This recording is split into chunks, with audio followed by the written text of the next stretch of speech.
What we want to talk about today is college selection. So some of the factors that we look for in deciding on a college is, one, can we get in?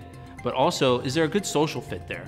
Because one of the things we find with students that have to transfer, it's because they ultimately aren't comfortable in that environment. Another reason a lot of students transfer is because the career path that they actually are seeking is not offered at that college or university. So if you're a mom and dad and you feel really strongly about your student going to your alma mater, well, if that college doesn't have the major that they're interested in, you may want to rethink that decision. And one of the things that I say is that college is a business and you need to treat it like one. If you think of their job is they take a giant funnel of a lot of applications each year, and what they're trying to get out the bottom is the best student body that they can for that class.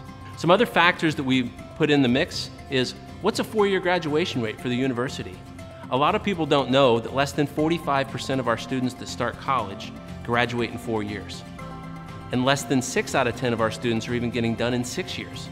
So when you're looking at the college and university, and even down to the major, how many of those students are getting done in 4 years? It's an important question to ask. Because if you think about it, when we look at a 4-year cost of college being $100,000, well, if you add another year, you're adding 25% to the overall cost. So it's an important factor to look at. Some other things we look at is, how does that college or university shape you to go on to your career?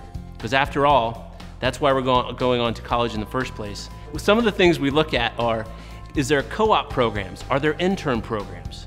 One of the things that we've learned in talking to employers is that what they're really looking for is not just that straight 4.0 student. What they're looking for is on-the-job training.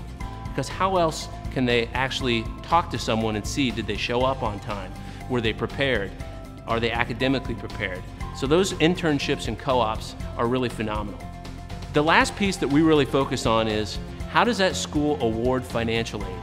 In future sessions, we're going to break down how schools look completely differently at how they approach financial aid. So are they looking for merit of the student, or are they looking for the need-based of the family? Those are extremely critical. Other things is, so if you qualify for need-based financial aid, how much of that do they actually meet?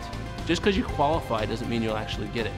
So tune into some future episodes where we're going to break down all these pieces in more detail on how exactly the financial aid process works.